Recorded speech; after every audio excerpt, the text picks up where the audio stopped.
Hello बच्चों, कैसे हैं आप सब। आई होप अच्छे ही होंगे। और मेरे वादे के मुताबिक मैं आज फिर आ गया हूं आपके सामने एक प्यारा सा टॉपिक लेकर के, डायमेंशंस के एप्लीकेशन। अगर आप इस चैनल पर नए हैं तो प्लीज इस चैनल को सब्सक्राइब कीजिए, क्योंकि आपके ऐसा करने से मुझे और मोटिवेशन मिलता है आपके लिए और अच्छा अच्छा कंटेंट बनाने का। ठीक, तो चलिए हम लोग स्टार्ट करते हैं एप्लीकेशंस ऑफ डायमेंशन से, जो कि आज का हमारा टॉपिक है। अगर आपने मेरे प्रीवियस लेक्चर्स नहीं देखे हैं तो पहले उनको जाकर के देखिए, क्योंकि उनके बिना ये वाले लेक्चर समझने में मुश्किल होंगे। ये सब कंटिन्यूएशन में है, एक के बाद एक हर अगला टॉपिक पिछले वाले के ऊपर थोड़ा थोड़ा डिपेंड करता है।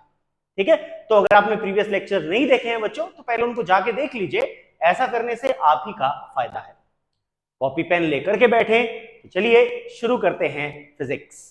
ठीक, अब याद हुआ आपको, मैंने आपको बताया था कि फिजिकल क्वांटिटीज में से एक टाइप उनको दी जाती है डिपेंडेंस के बेसिस पर, फंडामेंटल क्वांटिटीज। ऐसी हमने 7 फंडामेंटल क्वांटिटीज पढ़ी थी। पहली थी मास, दूसरी थी लेंथ, तीसरी थी टाइम, चौथी टेम्परेचर, पांचवी इलेक्ट्रिक करंट, छठी छठी क्या थी याद करो, ल्यूमिनस इंटेंसिटी, और सातवीं थी अमाउंट ऑफ सब्सटेंस। तो ये टोटल 7 हमने फंडामेंटल क्वांटिटीज पढ़ी थी। अब हमने ये देखा था कि इनके अलावा दुनिया में जितनी भी क्वांटिटीज हैं उन सबको हम इन फिजिकल क्वांटिटीज की फॉर्म में एक्सप्रेस कर सकते हैं, इनकी कुछ पावर्स रेज करके, और उन्हीं पावर्स को नाम दिया जाता था डायमेंशंस।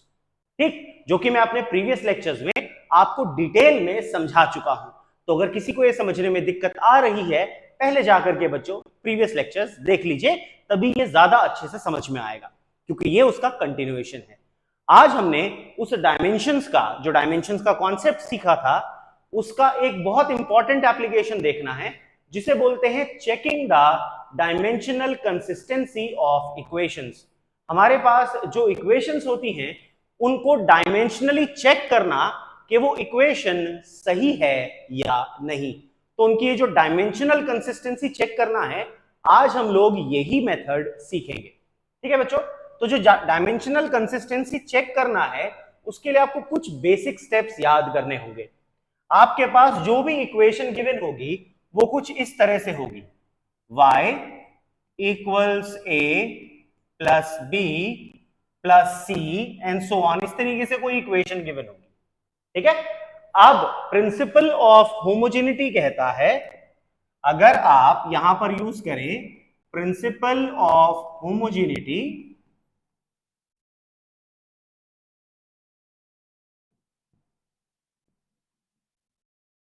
अगर आप प्रिंसिपल ऑफ होमोजेनिटी इस्तेमाल करें तो ये प्रिंसिपल कहता है ये इक्वेशन ट्रू तब होगी अगर y के डायमेंशंस, a के डायमेंशन, b के डायमेंशन और c के डायमेंशंस सेम हैं। तो हमें जो भी क्वेश्चन दिए जाएंगे, हमें अल्टीमेटली उन क्वेश्चंस को सॉल्व करने के लिए यही करना है। क्या, हमें जो भी इक्वेशन गिवन होंगी उसमें LHS के डायमेंशंस निकाल लेंगे, फिर RHS की जितनी भी टर्म्स होंगी उन सबके डायमेंशंस अगर सेम हुए, प्लस और माइनस के बीच में जो भी वैल्यूज हैं, अगर उन सब वैल्यूज के डायमेंशन सेम हुए तो इक्वेशन मानी जाती है डायमेंशनली करेक्ट, और अगर ऐसा नहीं होता तो इक्वेशन मानी जाती है डायमेंशनली इनकरेक्ट। बात समझ में आ गई सबको? तो डायमेंशनली करेक्ट करना है इक्वेशन को, तो दोनों साइड के LHS और RHS पर जितनी भी टर्म्स हैं सभी के डायमेंशंस सेम होने जरूरी है। बात समझ में आ गई? तो चलिए इसको एक क्वेश्चन की मदद से समझते हैं। क्वेश्चन है आपके सामने, वीडियो को पॉज करके क्वेश्चन को लिख लीजिएगा। क्वेश्चन है, check the correctness of the equation. आपको इक्वेशन दी गई है F into s equals to half m v square minus half m u square. अब इसमें क्या क्वांटिटी क्या है मैं आपको बता देता हूं। F यहां पर ली गई है फोर्स, S यहां पर लिया गया है डिस्प्लेसमेंट या डिस्टेंस, M है यहां पर मास, और V और U, V फाइनल वेलोसिटी, और u इनिशियल वेलोसिटी, ये दोनों वेलोसिटी हैं यहां पर। ठीक है, अब अगर आपको याद हो हमने इक्वेशंस के लिए डायमेंशंस के बेसिस पर क्वांटिटीज को 4 कैटेगरीज में बांटा था। 4 कैटेगरीज क्या थी? Dimensional constant, dimensional variable, dimensionless constant and dimensionless variable. तो अगर आपको थोड़ा भी याद हो प्रीवियस लेक्चर का, तो आप पाएंगे ये जो हाफ है, ये जो नंबर्स होते हैं, all numbers are dimensionless constant. तो ये जो हमारे पास हाफ लिखा है, ये हाफ डायमेंशनलेस कांस्टेंट की कैटेगरी में आता है। तो जब हम डायमेंशंस के बेसिस पर सॉल्व करते हैं, अगर ऐसी कोई भी वैल्यू है जिसमें डायमेंशन नहीं पाई जाती, तो उस वैल्यू को हम हटा देते हैं, उसे हम इंक्लूड नहीं करते। तो जो डायमेंशनलेस वैल्यू होगी इसको हम इंक्लूड नहीं करेंगे। ठीक, तो चलिए इस क्वेश्चन को सॉल्व करते हैं। इक्वेशन है f into s equals half m v square minus half m u square. अभी के हमारे डिस्कशन से हमें ये पता है कि जब हम RHS को लिखेंगे तब इसको निग्लेक्ट कर देंगे on the basis of dimensions. इसको डायमेंशंस के बेसिस पर निग्लेक्ट कर दिया जाएगा क्योंकि हाफ जो है वो आता है डायमेंशनलेस कांस्टेंट की कैटेगरी में।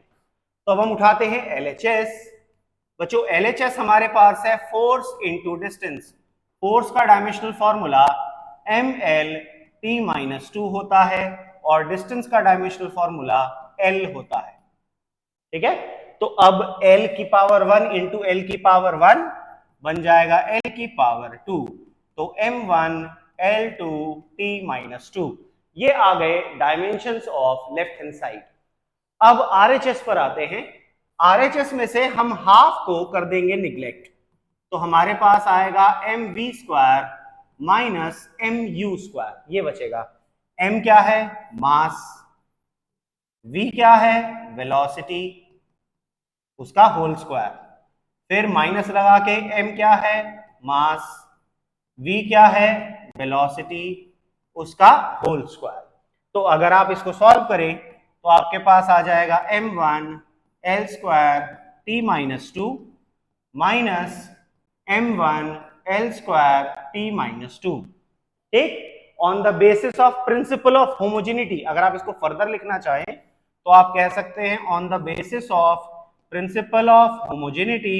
इस पूरे का जो आंसर आएगा वो यही आएगा, क्योंकि सिमिलर क्वांटिटीज को माइनस करके आंसर भी सिमिलर क्वांटिटीज ही आती है। ठीक, तो अब देखो LHS की डायमेंशन भी यही हो गई और RHS की दोनों टर्म्स की डायमेंशन सेम हो गई। तो हम कह सकते हैं since the dimensions of LHS is equal to dimensions of RHS, so equation is dimensionally correct। Equation dimensionally correct बन जाती है। ये है इसका सॉल्यूशन। इस क्वेश्चन का बड़ा सिंपल तरीके से हमने इस क्वेश्चन को सॉल्व किया। आ गया समझ सकते हो ये सुनो। अब जरा एक और इंपॉर्टेंट बात हमको सीखनी है। हमने इक्वेशन को डायमेंशनली करेक्ट कहा, पर यह जरूरी है कि वो इक्वेशन फिजिकली या न्यूमेरिकली भी करेक्ट हो डायमेंशंस के बेसिस पर। समझना जरा इस चीज को। देखो एक एग्जांपल ले लेते हैं। मान लीजिए मैं आपको एक छोटी सी इक्वेशन देता हूं S, या वो कर लेते हैं हम काइनेटिक एनर्जी की इक्वेशन लेते हैं। Kinetic energy K equals to mv square. हम सबको पता है काइनेटिक एनर्जी का actual formula half mv square होता है, लेकिन मैं अभी के लिए ये लिख रहा हूं और मैं चेक करता हूं क्या ये इक्वेशन ठीक है। तो LHS पर मेरे पास है काइनेटिक एनर्जी और हर तरह की एनर्जी का डायमेंशनल फॉर्मूला वर्क वाला ही होता है ml स्क्वायर t-2। अब आते हैं RHS पर। RHS है mv स्क्वायर। m है मास, v है वेलोसिटी, उसका होल स्क्वायर। तो आ गया m1 L स्क्वायर t-2। तो अगर आप ध्यान से देखो डायमेंशंस ऑफ LHS बराबर आ गई डायमेंशंस ऑफ RHS के। So equation is dimensionally correct, yes और नो, है ना बच्चों, डायमेंशनली करेक्ट हो गई इक्वेशन। आप जरा कमेंट बॉक्स में बताओ, अगर ये इक्वेशन डायमेंशनली करेक्ट है तो क्या मैं काइनेटिक एनर्जी का आंसर निकालने के लिए इसी को यूज कर सकता हूं? क्या मेरा आंसर ठीक आएगा? ये बात अपने कमेंट बॉक्स में टाइप करो, ठीक है। और मुझे बताओ कि क्या अगर मैं इस फॉर्मूला से काइनेटिक एनर्जी कैलकुलेट करूं तो क्या वो सही होगा? बताओ जरा। हमारा आंसर है नहीं होगा। क्यों नहीं होगा? क्योंकि हमने पता है काइनेटिक एनर्जी का जो फॉर्मूला है, आगे हम डिराइव भी करेंगे वर्क एनर्जी पावर में, वो होता है हाफ एम वी स्क्वायर, और हमने यहां लिखा एम वी स्क्वायर, तो हमारा आंसर डबल आएगा एक्चुअल वैल्यू से, ठीक। तो न्यूमेरिकली आंसर गलत आएगा, लेकिन डायमेंशनली तो इक्वेशन क्या है, करेक्ट है। तो हमें एक पॉइंट समझ में आता है कि अगर कोई इक्वेशन डायमेंशनली करेक्ट हो तो ये जरूरी नहीं कि वो न्यूमेरिकली भी करेक्ट हो। ये बात याद रखिएगा, डायमेंशनल करेक्टनेस इस बात की गारंटी नहीं देता कि इक्वेशन न्यूमेरिकली भी सही होगी। Got it? ये एक एग्जांपल है, मैंने आपको शो करने के लिए दिखाया। ऐसे ही आप किसी भी इक्वेशन को ले लीजिए, उसमें से न्यूमेरिकल कांस्टेंट को हटा करके आप कैलकुलेट करेंगे, डायमेंशंस ठीक आएंगी, लेकिन न्यूमेरिकल कांस्टेंट के बिना अगर आप उससे न्यूमेरिकल सॉल्व करने लगे तो आपका आंसर गलत आएगा भैया। बात क्लियर हुई? चलिए आगे क्वेश्चन समझते हैं। और क्वेश्चन है, check whether the following equation is dimensionally correct. अब एक काम करो, तुम्हें सीख तो लिया तुमने, जल्दी से वीडियो पॉज करो, क्वेश्चन को कॉपी करके सॉल्व करो और आंसर कमेंट बॉक्स में टाइप करो। नो चीटिंग, ठीक है। चलिए चेक करते हैं क्वेश्चन को। क्वेश्चन है जी, half m v square equals to m g h. अगर आप नोटिस करो, इसमें ये जो हाफ हमें दिया गया है इसको हम यूज नहीं करेंगे, क्योंकि ये एक डायमेंशनलेस वैल्यू होती है, ये डायमेंशनलेस कांस्टेंट है, तो इसको हम डायमेंशनल केसेस में यूज नहीं कर सकते, हटा देंगे इसको। तो जब मैं LHS लिखूंगा, LHS मेरे पास बन जाएगी एम वी स्क्वायर। एम है बच्चों मास, वी है वेलोसिटी, उसका होल स्क्वायर, तो LHS के डायमेंशन आ गए m1 L² T-2। जो RHS है, RHS आ गई mgh। m है मास, g है एक्सेलरेशन ड्यू टू ग्रेविटी, और h है हाइट, तो लेंथ के डायमेंशंस आ जाएंगे। तो हमारे पास इसका फॉर्मूला भी आ गया, m1 L² T-2, L into L बन गया L की पावर 2। बात समझ में आई? तो ये दोनों के डायमेंशंस क्या हो गए, डायमेंशंस ऑफ LHS बराबर है डायमेंशंस ऑफ RHS के। So equation is dimensionally correct. तो ये जो इक्वेशन आ गई बच्चों, ये डायमेंशनली करेक्ट हो गई। मैच करिए, आपका आंसर मैच करना चाहिए था। समझ में आ गया? चलिए अगला क्वेश्चन देखते हैं। check the correctness of the equation tau equals I alpha, where tau is the torque acting on the body, I is the moment of inertia, and alpha is the angular acceleration. ये value है हमारे पास tau equals I alpha, आपको check करना है। तो यहां पर equation दी गई है tau equals I alpha। LHS हमारे पास है टॉर्क। अगर प्रीवियस लेक्चर देखे हैं तो टॉर्क का डायमेंशनल फॉर्मूला बिल्कुल वर्क वाला ही होता है, क्योंकि टॉर्क का फॉर्मूला भी फोर्स इनटू परपेंडिकुलर डिस्टेंस आता था। तो टॉर्क का जो डायमेंशनल फॉर्मूला है वो m1 L² T-2 हो जाएगा। बच्चों मेरा टेलीग्राम चैनल ज्वाइन कर लीजिए, वहां पर मैं ये डायमेंशनल फॉर्मूला का टेबल आपको प्रोवाइड कराऊंगा। इनकेस अगर आपके पास डायमेंशनल फॉर्मूलाज नहीं है, आपने कोई बुक नहीं परचेज करी, तो भी डरने वाली घबराने वाली बात नहीं है। सारा मटेरियल आपको मेरे चैनल पर ही अवेलेबल हो जाएगा, तो आपको परेशान होने की जरूरत नहीं पड़ेगी, ठीक है। तो अब आते हैं RHS पर। RHS है I अल्फा, I है मोमेंट ऑफ इनर्शिया, तो याद रखेंगे जो मोमेंट ऑफ इनर्शिया होता है I,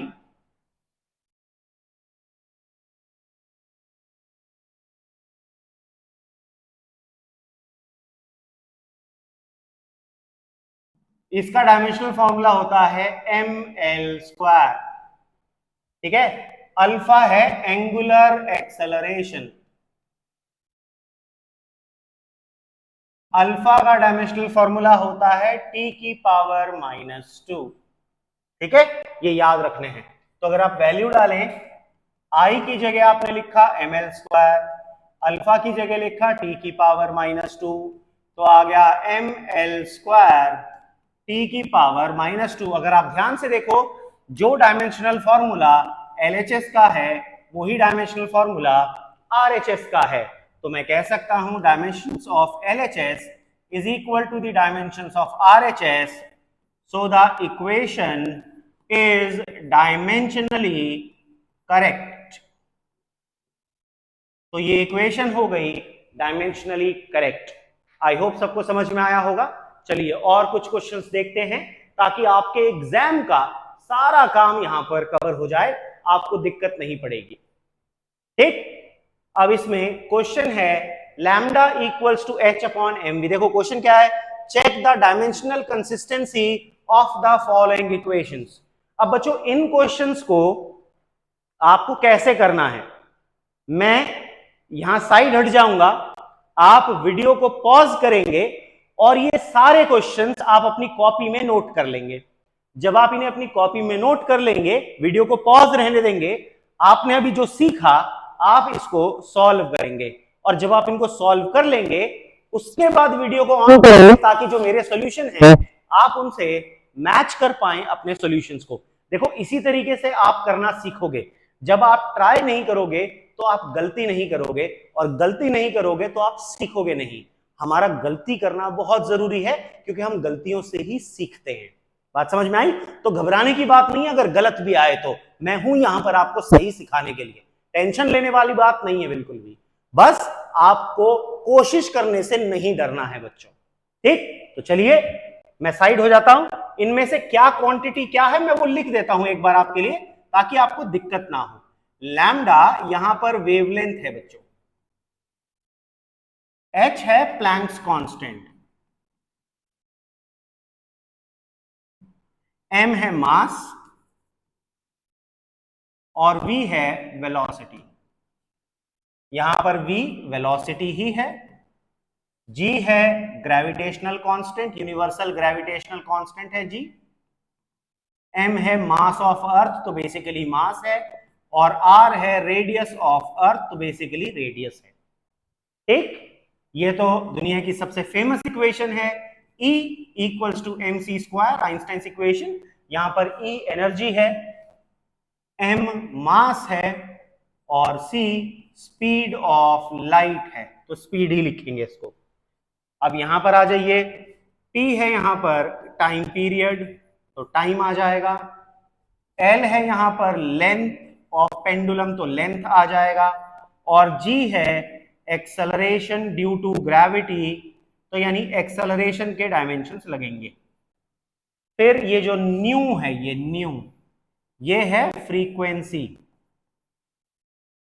ये v नहीं है बच्चों, ये न्यू है, इसको पढ़ा जाता है न्यू, NU, न्यू। L है यहां पर लेंथ, T है यहां पर टेंशन, टेंशन एक्चुअली में फोर्स ही होती है, तो टेंशन में आप फोर्स के ही डायमेंशंस रखेंगे। ठीक है, इसके बाद म्यू है मास पर यूनिट लेंथ, यहां पर म्यू दिया गया है मास पर यूनिट लेंथ।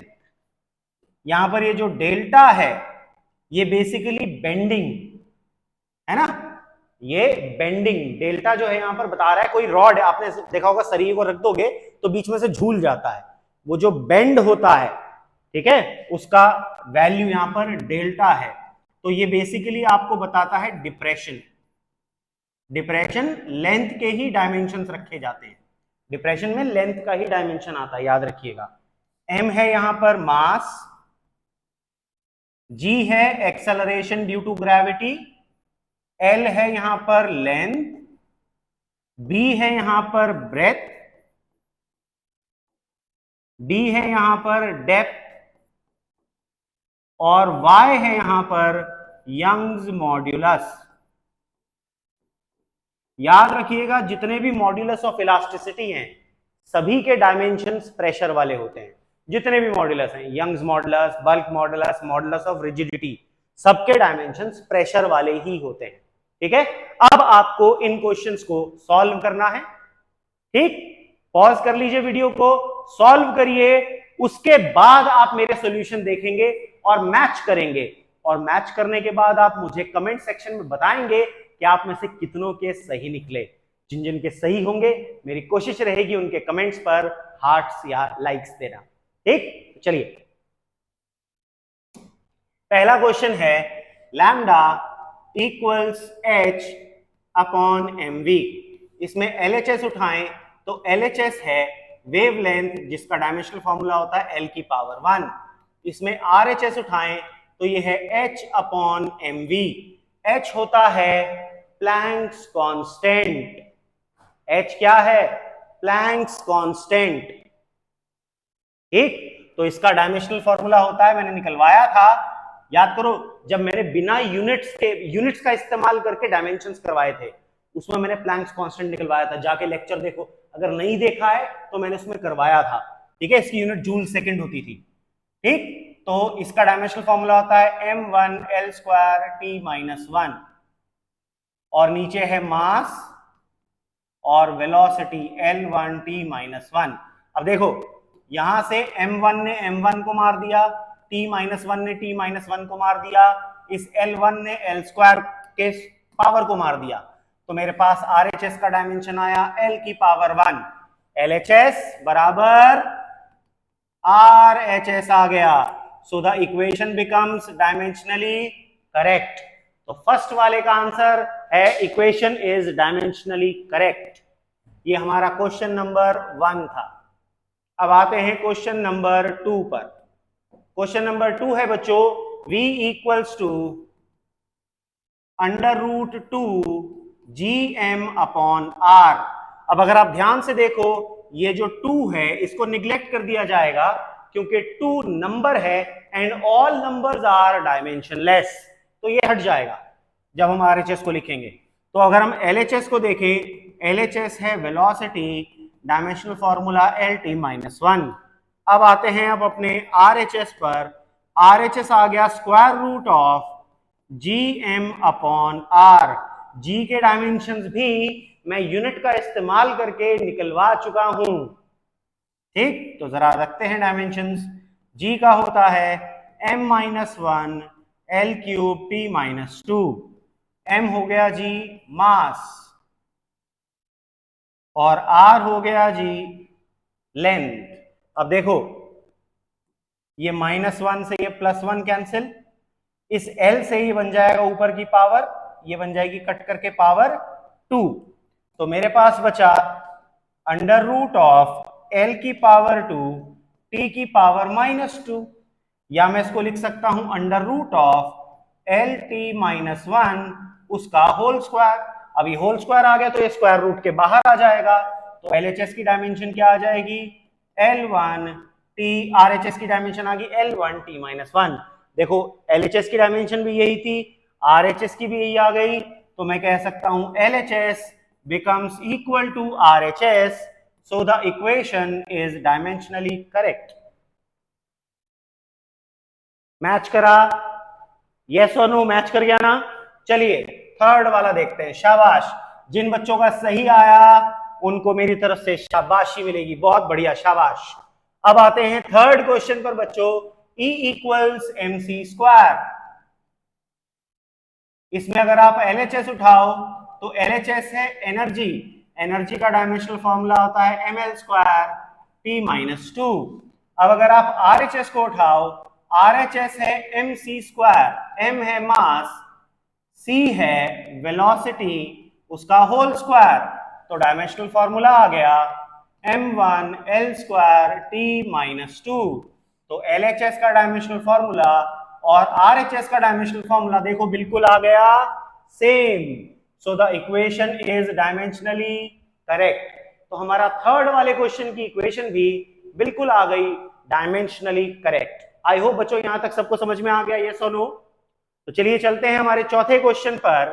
चौथा क्वेश्चन है t equals to 2 pi under root l upon g. Question है t equals 2 pi under root of l upon g. अब अगर आप ध्यान दो, ये 2 और पाई दोनों के दोनों आते थे कैटेगरी में जिसको बोलते थे डायमेंशनलेस कांस्टेंट। तो ये डायमेंशनलेस है तो इनको हम कंसिडर नहीं करेंगे आरएचएस को सॉल्व करते हुए। तो अभी उठाते हैं एलएचएस।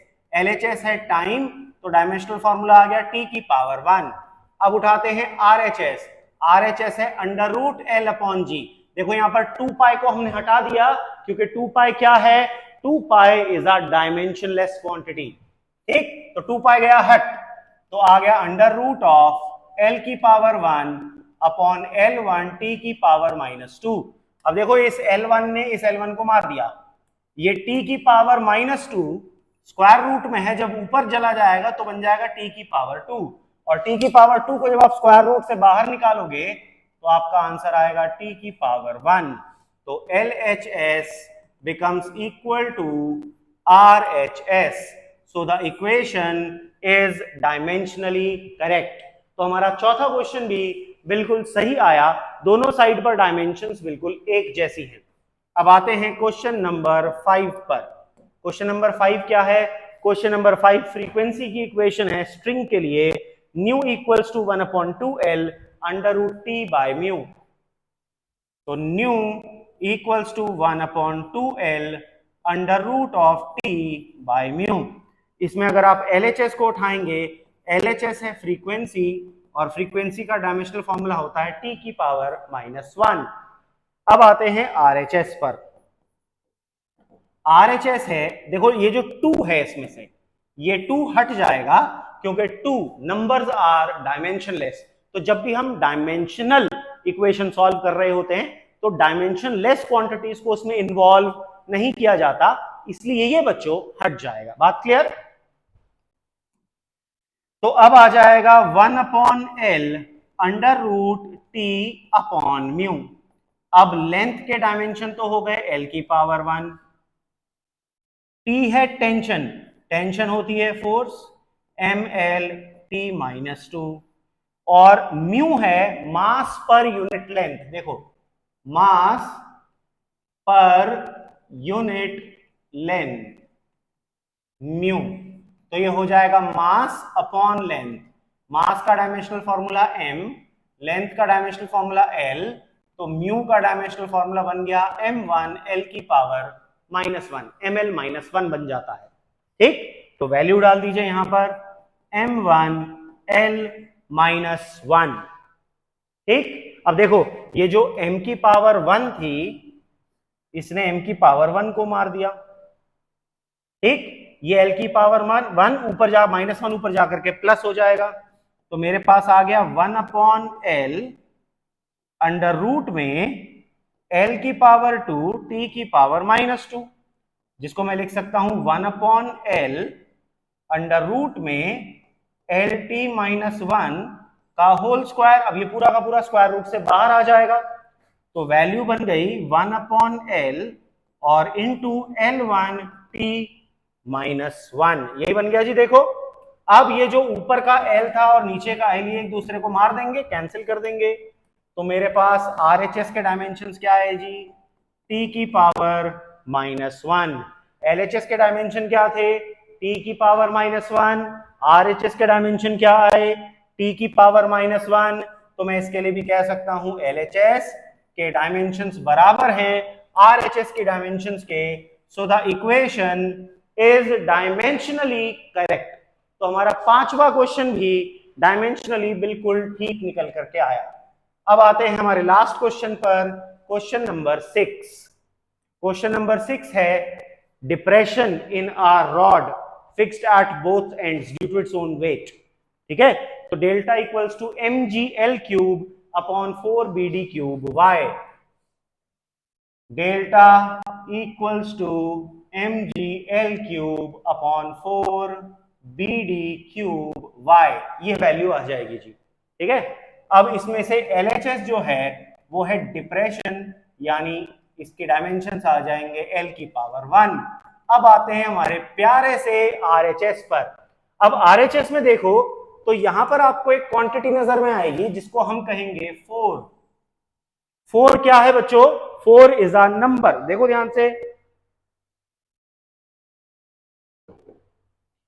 4 क्या है? 4 एक नंबर है। अब क्योंकि ये नंबर है तो ये डायमेंशनलेस क्वांटिटी होगी। तो जब हम डायमेंशनली सॉल्व कर रहे होंगे तब हम इसको इन्वॉल्व नहीं करेंगे सॉल्यूशन में।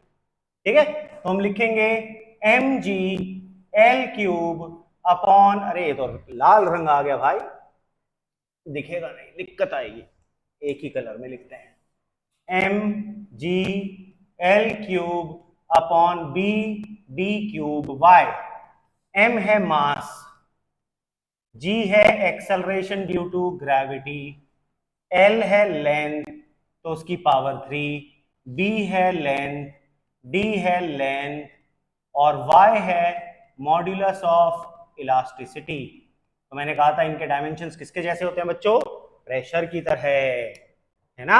तो देखो जरा, इस लेंथ ने इस लेंथ को मार दिया, इस लेंथ क्यूब ने इस लेंथ क्यूब को मार दिया, इस मास ने इस मास को मार दिया, है कि नहीं? ये सुनो, ठीक है। अब क्या बचा? l की पावर, ये t की पावर -2 ने t की पावर -2 को मार दिया, तो सिर्फ नीचे बचा l की पावर -1, सिर्फ ये बचा।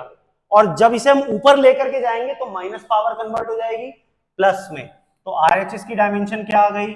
l की पावर 1। LHS क्या था? l की पावर 1। RHS कितनी आ गई? l की पावर 1। तो मैं कह सकता हूं LHS बराबर है RHS के, so our equation is dimensionally correct। तो हमारा क्वेश्चन नंबर 6 भी प्यारा सा क्वेश्चन डायमेंशनली करेक्ट आ गया। ठीक, आई होप आप लोगों के आंसर यहां पर आए होंगे। ठीक ठीक बच्चों, अगर आपको मेरा काम पसंद आ रहा है और मेरा पढ़ाया हुआ आपको समझ में आ रहा है और फिजिक्स आपको अब लगने लगी है आसान, तो आपको भी करनी है मेरी मदद। इस चैनल को करना है सब्सक्राइब, अपने दोस्तों के साथ करना है ढेर सारा शेयर, ताकि ज्यादा से ज्यादा बच्चे इसका फायदा उठा सकें। ठीक, साथ ही में इस वीडियो को लाइक जरूर कीजिए, अपने प्यारे प्यारे से कमेंट्स, अपना प्यार मुझे जरूर दीजिए, मुझे बहुत अच्छा लगेगा। मैं इंस्टाग्राम पर भी हूं अवेलेबल, तो आप वहां मुझे फॉलो कर सकते हैं। और हमारा एक बड़ा प्यारा सा टेलीग्राम चैनल है, इस QR कोड को आप स्कैन कर लेंगे तो आप उस टेलीग्राम चैनल का बन जाएंगे हिस्सा, जहां पर आपको मिलेंगी बढ़िया बढ़िया DPPs, मॉड्यूल्स और क्वेश्चंस टू सॉल्व, ताकि आप लोगों की फिजिक्स मजबूत हो सके और हम सब मिलकर के जबरदस्त तरीके से पढ़ेंगे फिजिक्स।